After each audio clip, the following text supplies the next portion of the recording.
హంసకథలు కార్యక్రమానికి స్వాగతం, సుస్వాగతం. హంసకథలు కార్యక్రమంలో ప్రతిరోజు సుమారుగా ఒక మంచి వీడియో మీకోసం అందజేస్తున్నాను. మీరందరూ విని ఎంతో స్ఫూర్తి చెందుతున్నారని కూడా నాకు ఎన్నో కామెంట్ రూపంలో వస్తున్నాయి. అయితే ఇటీవల కాలంలో ఒక వీడియోకి వచ్చిన ఒక 2 కామెంట్లు చూసి దానికి మిమ్మల్ని క్లారిఫై చేయాలని ఇప్పుడు ఒక కథ చెప్పాలని నిర్ణయించుకున్నా. ఆ కామెంట్లు ఏంటంటే, ఇది నిజ జీవితంలో జరుగుతాయా? మీరు చెప్పే కథలు వినడానికి స్ఫూర్తిదాయకంగాను, ప్రేరణ ఇచ్చేటివి కనపడతాయి. కానీ నిజ జీవితంలో జరుగుతాయా అని అడిగారు. నిజమే. కానీ నేను చెప్పే కథల్లో నేను తీసుకున్నటువంటి కథలు, స్ఫూర్తిదాయకమైన కథలన్నీ నిజ జీవితంలో జరిగినవి. కొంతమంది విజేతల కథలే, పరాజయం నుండి విజయం వైపు వెళ్ళినటువంటి కథలే నేను చెప్తూ వచ్చాను తప్పితే, అలాగే మీరెప్పుడైనా ప్రయత్నం చేశారా? ప్రయత్నం చేసి ఫెయిల్యూర్ అయ్యారా? అప్పుడు చెప్పండి. మీ ఫెయిల్యూర్స్ చెప్తే దానికి నేను తగ్గట్టుగా నేను మీకు చెప్పగలుగుతాను. అయితే హంసకథలలో ఇవాళ నేను చెప్పే కథ సహజంగా ఎక్కడో కాదు, మనకు దగ్గరలో ఉన్నటువంటి మద్రాసులో జరిగిన ఒక యథార్థ కథ మీకు చెప్తాను. ఎవరిది ఆ యథార్థ కథ అంతా కూడా మీకు తెలిసిన వాళ్ళు కొంతమంది తెలియచ్చు, లేదా నేనే రివీల్ చేస్తాను. అది ఏంటంటే, 1980వ దశకంలో ఒక ఇంట్లో ఒక సామాన్యంగా బతికే ఒక యువతి ఉంటే, ఆ యువతి ఏదో కుటుంబ గొడవల వల్ల భర్త బాగా అంటే ఎలాగంటే భర్త పక్కకి వెళ్ళిపోమన్నాడు. ఇద్దరు పిల్లలు, అప్పటికే చిన్న చిన్న పిల్లలు, 3 ఏళ్ళు 5 ఏళ్ళ పిల్లలు. ఆ పిల్లలు తీసుకుని ఒక 25 ఏళ్ల యువతికి అత్తారింట్లోంచి తిరస్కారం వచ్చి భర్త చేత నిరాదరణ పొంది, ఎలా చేయాలో బతకపోతే చస్తే చావు, పో ఇక్కడి నుంచి పో అని ఇంట్లోంచి లిటరల్గా గెంటేశారు. ఆ టైంలో 80వ దశకంలో ఇప్పుడున్న చైతన్యం కూడా లేదు, మనుషుల్లో లేదు, సమాజంలో లేదు. ఏం చేయాలో దిక్కులేని తోచదు. ఇక్కడ పుట్టింటి వాళ్ళు ఎవరు లేరు. ఒకవేళ వెళ్ళినా కూడా వాళ్ళ అన్నయ్య వదిన వాళ్ళు ఇక్కడ నిన్నేం చూడడం, పెళ్లి చేసాం, వాడి కాళ్ళ వేళపడు, అక్కడే బతుకు, బతికితే బతుకు, చేస్తే చావు అనేటువంటి నిరాశ. చాలా ఎవ్వరూ లేరు, ఫ్రెండ్స్ లేరు, ఎలా బతకాలో తెలియదు. ఇద్దరు చిన్నపిల్లలు, పిల్లల్ని తీసుకుని బయటికి రావడం అంటే సమాజంలో రక్షణ ఉండదు, బతకడానికి తిండి ఉండదు. ఏం చేయాలి, ఎలా చేయాలని ఆవిడ చాలా సతమతం అయిపోయేది. ఇంకా ఆఖరికి ఆవిడకి ఎటువంటి దిక్కు తోచని పరిస్థితుల్లో, అడుక్కోలేదు, ఏ పని చేయడానికి రాదు, ఏం చెయ్యాలి, మానాభిమానాలు ఉన్న అమ్మాయి, ఇంకా ఎలాగా అని చెప్పేసి, అంటే ఎటువంటి కనికరం లేకుండా ఇన్ని రకాలుగా ప్రార్థించిన అత్తారింట్లో వాళ్ళు, అలాగే భర్త పొమ్మన్నారు. ఆ సాయంత్రే కట్టు బట్టలతో బయటికి గెంటేశారు. దిక్కులేని వాళ్ళకు దేవుడే దిక్కు. కానీ ఆ దేవుడు కూడా ఈ అమ్మాయిని కనికరించలేదు. అప్పుడు ఏం చేయాలో, ఆ సాయంత్రం అలా వెళ్ళిపోతూ ఇంకా ఎటువంటి పరిస్థితుల్లో వీళ్ళ గుండెలు కరగవనే ఉద్దేశంతో ఆవిడ వెళ్ళిపోయింది. ఇద్దరు పిల్లల్ని 2 చంకల్లో ఎత్తుకుని, ఏమిటి గమ్యం లేదు.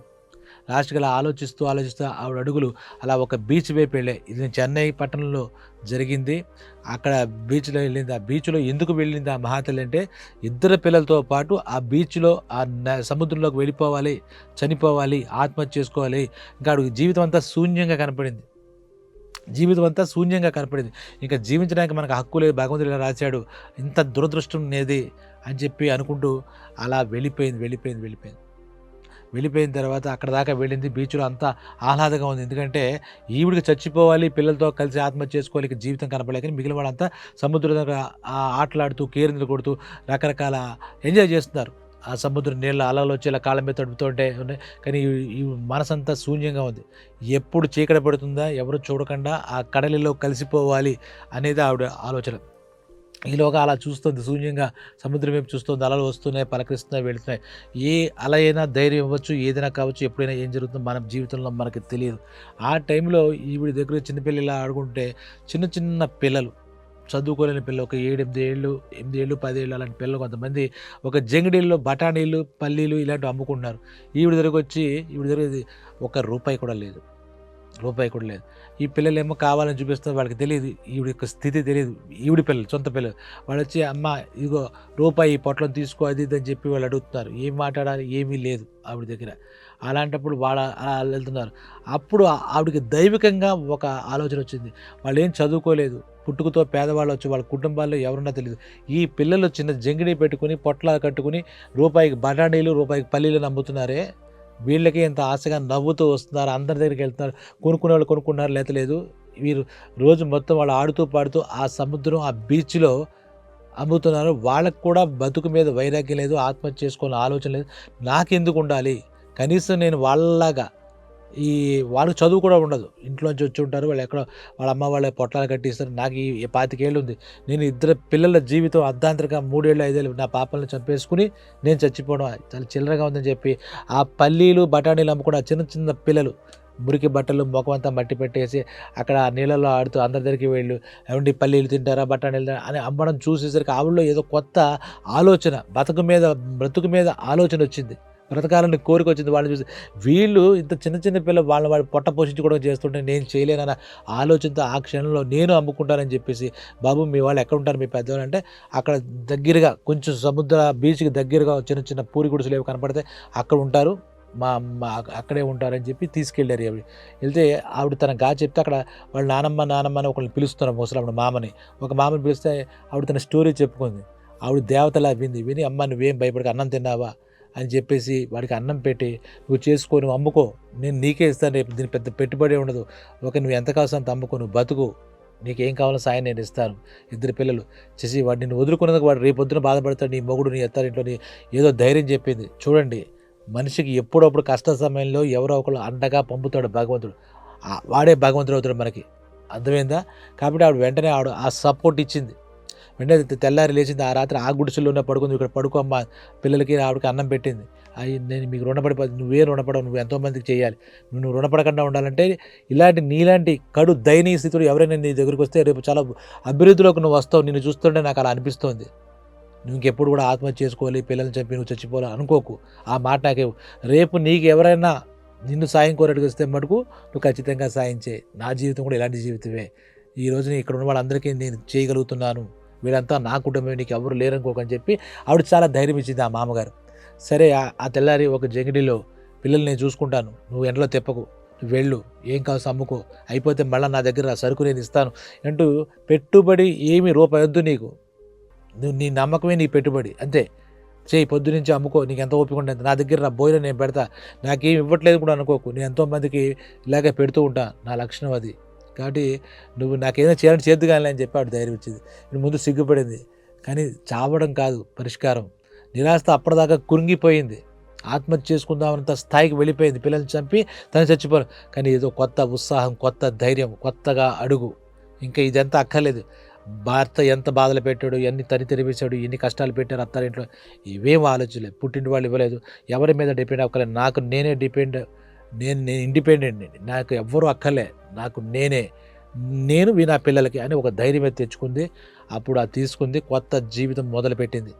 అక్కడి నుంచి మొట్టమొదటి రోజు చూస్తే మిగిలిన పిల్లలందరూ ఆ సముద్రంలో ఒకరికొకరు పోటీ కావడం బాధ్యులు, ఎవడో ఏది అమ్ముకున్నా దానికి ఏం లైసెన్స్లు ఏం అక్కర్లే, అమ్ముకున్నోడికి అమ్ముకున్నంత అన్నట్టుగా ఉంటుంది. ఆ సముద్రం బీచ్లో తిరుగుతుంటే ఒక దూరంగా ఆ పిల్లలకి అడ్డం లేకుండా ఈవిడ వెళ్ళి బాబు పల్లీలు బఠానీలు అంటే చాలామంది పెద్దవాడి దగ్గర కొనడం మొదలెట్టారు. ఈవిడెవరో చూసి ఈవిడ కొనడం మొదలెట్టారు. అలా ఆ రోజు ఒక 50 రూపాయలు ఎంతో సంపాదించింది. అక్కడ ఆ మామ దగ్గరికి వచ్చి, మా అమ్మ 50 రూపాయలు సంపాదించాను, మరి నాకు అన్నం అది పెడుతుంది తీసుకుంటే, నువ్వు వద్దు, నువ్వు నిలదొక్కుకో, ముందు నీకు పెడతా, నెల 15 రోజులు నువ్వు సంపాదించి నీ దగ్గర పెట్టుకో, ఇప్పుడు నీకు ఇస్తున్నట్టు బఠానీలకి మళ్ళీ ఆత్మాభిమానుడిగా అమ్మాయికి ఊరికే ఇస్తున్నాడు, నీకు మొట్టమొదటి రోజు పెట్టుబడికి ఇచ్చారు, నాకు ఇచ్చేది కానీ నీకు అన్నం పెట్టేదా తీసుకోను, తర్వాత నువ్వు కొంచెం పుంజుకున్నాక నేను తీసుకుంటా, నేను ఇంకోళ్ళకి సాయం చేస్తాను డబ్బులతో అని చెప్పి నువ్వు దాచిపెట్టుకో, నీకు ఎంత వచ్చింది అంటే ఇలా 50 నీ దగ్గర పెట్టాను, ఆ మామ తన దగ్గర పెట్టింది. అలా నెలకు వచ్చేసరికి ఒక 30 రోజులకు 1000-1500 ఎంతో ఆవిడకి వచ్చింది. అలా వచ్చిన తర్వాత ఆ మా అమ్మే సలహా ఇచ్చిందో ఈవిడికి ఐడియా వచ్చిందో కానీ అక్కడ ఒక ఆలోచన వచ్చింది, నేను పిల్లలతో పోటీ పడి ఈ పల్లీలు బఠానీలు ఈ బీచ్ అంతా తిరుగుతూ చేయడానికి ఇక్కడే దీని దగ్గరలో ఒక టీ స్టాల్ పెట్టుకుంటే తప్పే ఉంది, అలా మెయిన్ రోడ్కి వెళ్ళే వాళ్ళకి వాళ్ళు వెళ్తారు, ఇటు ఈ బీచ్లో ఉన్న వాళ్ళు తాగుతారు కదా అని చెప్పి ఆవిడ మంచి టీ పెడదాం, నేను 1500 పెట్టుబడి ఉంది కదా, దాంతో ఒక చిన్న టీ బడ్డీలు అనేది పెట్టుకుంది. సముద్రం దగ్గర పొద్దున్న నుంచి రాత్రి దాకా వాకింగ్ వచ్చిన వాళ్ళు అక్కడ టీ తాగడం, ఆవిడ దగ్గర టీ చాలా క్వాలిటీగా చాలా బాగా పెడుతుంది ఉండడం వల్ల అక్కడికి చాలామంది రావడం, ఆ రకంగా ఆవిడ యొక్క ఆదాయ వనరులు పెరగసాగే ఎదుగు చెప్పొచ్చు అన్నమాట. ఆ మామ కూడా ఆనందిస్తుంది, నాకు కూడా ఒక కూతురులా నువ్వు దొరికేవే అనుకుంది, నిన్ను వదులుకున్నది ఎవరో పిచ్చి మోకాలు అనుకుంది, ఇంత మంచి పిల్లవి, నా మనవలు నీ పిల్లలు కూడా చాలా చక్కగా ఉన్నారని చెప్పేది. అలా ఒక 6 నెలలకు వచ్చేసరికి ఆవిడ ఆదాయ స్థాయి, ఆర్థిక స్థాయి ఎప్పుడైతే పెరుగుతుందో మనిషిలో ఆలోచన స్థాయి పెరుగుతుంది, ఆత్మవిశ్వాసం పెరుగుతుంది. మీరు ఆత్మవిశ్వాసం ఎక్కడికి పోగొట్టుకోకండి, ఆత్మవిశ్వాసాన్ని ఎవరైనా ఇవ్వగలుగుతారో లేదో తెలియదు కానీ స్ఫూర్తినైనా మరొక చైతన్యవంతమైన ఆత్మవిశ్వాసాన్ని డబ్బు ఇస్తుంది, గుర్తుపెట్టుకోండి. ఒక్క రూపాయితో మీరు ప్రారంభించినా మీ జీవితానికి ఆ రూపాయి స్ఫూర్తితో మొదలవుతుంది మన జీవితం. స్ఫూర్తి అంటే ఎక్కడ ఉంటుందండి? మీ మాటల్లో ఉండదు, చేతల్లోనే ఉంటుంది. ఆ పల్లీలు బఠానీలు అమ్ముకునే తీసుకున్న నిర్ణయంలో ఉంటుంది. నేను ఎదగాలి, నేను చావకూడదు అని ఆవిడ ఎలా అయితే అనుకుందో అదే మొట్టమొదటి అడుగు. ఆ మొదటి అడుగు పడితే చాలామంది ఏంటి, నేను అనుకున్నట్టు రావాలి, నీకు కలగనట్టు రావాలి, నన్ను తీసుకెళ్ళి ఎక్కడ గవర్నమెంట్ ఉద్యోగం ఇప్పించాలి, ప్రైవేట్ ఉద్యోగం ఎవరు ఇప్పించాలి అన్నట్టుగా ఉంటుంది యూత్. నాకు ప్లేస్మెంట్ రావాలనుకుంటాడు ఒక సాఫ్ట్వేర్ ఇంజనీర్. నేనే ప్రారంభిస్తాను నా జీవితాన్ని అనుకునే వాళ్ళ సంఖ్య చాలా తక్కువ ఉంటుంది. నాకు రావట్లేదని నిరాశ నిస్పృహ నీకు దారి చూపించవు. నేనేం చేయాలి నిర్ణయించుకోవడం. ఎంత చిన్న పనైనా, ఇందాక చెప్పాను బఠానీలు పల్లీలు అమ్మడం అంటే చాలామంది ఇలా నామోషి పడిపోతారు. అదే బీచ్లో అందరూ కొనుక్కు తింటారు తప్పితే ఆ బీచ్లో అమ్మడానికి నామోషి పడతాం. ఇందాక చెప్పానే ఒక కామెంట్ వచ్చిందని, వాళ్ళు ఇవన్నీ కథ కాదు, నిజ జీవితం, దీన్ని పూర్తి చేస్తారు. ఆ తర్వాత టీ స్టాల్ పెట్టింది, ఒక ఏడాది రూపంలో ఒక ఇల్లు తీసుకుంది. అమ్మ నా దగ్గర ఉంటావు, మా అమ్మని అడిగితే నేను నేనంటే వాళ్ళకి ఎంతోమంది సాయం చేయాలి, ఇక్కడే ఉంటానులేమ్మా, నువ్వు సుఖంగా ఉండు అని చెప్పి ఆవిడ నేను ఉంటాను నీ వెనకాలని మద్దతు ఇచ్చింది. తర్వాత ఒక హోటల్ పెట్టింది ఆవిడ. ఈ టీ స్టాల్ నుంచి వచ్చిన ఆదాయంతో ఒకే మనిషి, వెనకాల ఎవరు లేరు. ఆ మామగారు అప్పుడు పల్లె బఠానీ ఇవ్వడానికి మాత్రం సహకరించారు. తర్వాత ఆలోచన, తన నిర్ణయం, తన కష్టపడడం, తన ఆత్మవిశ్వాసం తన ఒక్కళ్ళే. ఆమె సైన్యం కూడా ఆమె, విజయం కూడా ఆమెదే, యుద్ధం ఆమెది, సైన్యం ఆమె, అలాగే విజయం కూడా ఆమెదే. తర్వాత ఒక హోటల్ పెట్టింది. మరి టీ స్టాల్లో డబ్బులు మిగులుతున్నాయిగా, అక్కడ ఒక 2-3 పని వాళ్ళకి పని ఇచ్చింది. ఆ తర్వాత అక్కడి నుంచి అది రన్ చేస్తూనే ఒక హోటల్ పెట్టింది. అక్కడ అందరికీ ఇష్టంగా ఇడ్లీ, దోశ ఇలాంటివి అమ్మడం మొదలెట్టింది. దాంతో తన ఆదాయం ఇంకా పెరిగింది. దీనికి ఏముంది, ఇక్కడ డబ్బు సంపాదించుకుంటే పెట్టుబడి 10,000 పెట్టుకుంటే అదే బీచ్లో ఒక హోటల్ పెట్టింది. చాలా నాణ్యంగా, చాలా టేస్ట్గా టిఫిన్ తీసుకుంటే దానికి ఎవరిని పిలవాలి, ఏం పబ్లిసిటీ కావాలి. మనం కూడా ఇక్కడ స్ట్రీట్ ఫుడ్ అంటే ఎలా తింటాం, బీచ్ ఫుడ్ అంటే ఎలా తింటాం. బీచ్లో మన అన్ని లెక్కలు చూసుకోం కదా. ఒక 10 రూపాయలు ఇస్తే మనం 2 ఇడ్లీ తింటాం అక్కడ. ఎవరైనా సరే, ఏ క్లాస్ పీపుల్ అయినా, హై క్లాసు లో క్లాసు అయితే ఆకలికి ఏమి ఉండదు. అన్ని క్లాసులు ఆకలికి ఒకటే. ఆ రకంగా చూస్తే అలా చేసుకుంటే ఒక స్థాయికి ఆవిడ బ్రాండు చాలా బాగుందంటే, ఏమంటే మా సెంటర్లో కూడా పెట్టచ్చని ఎలా వచ్చి తినేవాడు ఎవడో చెప్తే అలాగ ఒక బ్రాంచ్. ఇదంతా ఒక 2-3 ఏళ్ళు టైం పట్టలేదని కాదు, ఈవిడికి ఆదాయంగా పుంజుకుంది. ఈవిడికి ఏమీ ఎదురు లేదు. ఇప్పుడు ప్రస్తుతం డబ్బు ఉంది, ప్రతిరోజు ఆ కౌంటర్లో వస్తుంది, కష్టపడుతుంది, కౌంటర్లో వస్తుంది. ఆ తర్వాత ఆ మద్రాసులో కొన్నాళ్ళకి ఎలా జరుగుతుంది, కాలం వెనక్కి లాగుతుంది అనుకుంటాం, కాదు, కాలం చాలా ముందుకు కూడా తీసుకెళ్తుంది. నిన్ను ఎంత ముందుకు కష్టపడేవాడిని ఎంత ముందుకంటే తోస్తుంది. అదృష్టం అంటే అదే. వెంటనే ఈ ఆలోచనకి చాలు అని వాడు అనుకోకుండా, నేను ఎదగాలి, నా ఎదుగుదలకి చాలు, స్టాప్ అనేది లేదు అని అనుకున్న వాడికి ఖచ్చితంగా కాలం సహకరిస్తుంది, పరిస్థితులు సహకరిస్తాయి, మనుషులు కూడా అప్పుడు సహకరిస్తారు.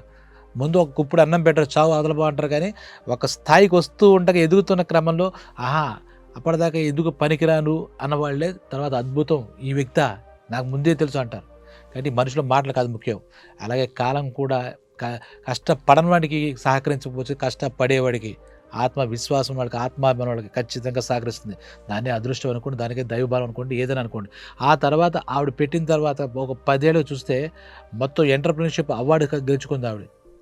ఆవిడ ఎవరో కాదు, సందీప చైనా హోటల్స్ చెన్నై, ఇప్పుడు కూడా మనం గమనిస్తూ ఉంటాయి. సందీప చైనా హోటల్స్ యజమానురాలు ఆవిడ. అలాగా ఒక్క రూపాయి కాదు కదా, రూ. 10 కూడా లేని స్థితిలోంచి ఆ తర్వాత ఆవిడకి, ఇప్పుడు నేను చెప్పాను కదా ముందు రూ. 50 ఎంతో ఎగ్జాంపుల్గా చెప్పాను కదా బఠానీలో కూడా. ఆ తర్వాత ఆ ఎంటర్‌ప్రెన్యూర్‌షిప్ అవార్డు ఇచ్చిన రోజుకి ఆవిడకి రోజుకి రూ. 50 లక్షల ఆదాయం. మీరు నమ్మగలరా? జరుగుతుందా? ఇటువంటి విజయగాథలు మన భారతదేశంలో మనం ఉన్న చోట గమనిస్తే బోలెడన్ని ఉంటాయి. అందుకే అవన్నిటిని నేను కథల రూపంలో చెప్తాను తప్పితే, ఇవన్నీ ఈ విజయగాథలకి ఒక ప్రత్యేకించి క్వాలిఫికేషన్ ఏమి ఉండదు. విజయగాథలు విజేతలు ఉంటారు కదా, ఈ విజేతలకి ప్రత్యేకించి బ్యాక్గ్రౌండ్స్ ఉండవు, గాడ్ ఫాదర్స్ ఉండరు, గమనించుకోవాలి. అలాగే మనము ఒకరోజు విజేత అవ్వాలి, మన విజయగాథ కూడా 10 మంది చెప్పుకోవాలి, మనది కూడా స్ఫూర్తిదాయకంగా అని కదిలిన రోజు, మొట్టమొదట మనం కాలు కదిపిన రోజు, మొదటి అడుగు వేసిన రోజే అదే ముఖ్యం. పెట్టుబడి చూసుకుందాం, 10 కోట్లు పెట్టుబడి పెడితే మనం బిజినెస్ చేద్దాం, ఎవరైనా బ్యాంకులో ఉంది, ఇది ఒక తరహా. ఇది కాదు, నీకు నువ్వే పెట్టుబడి.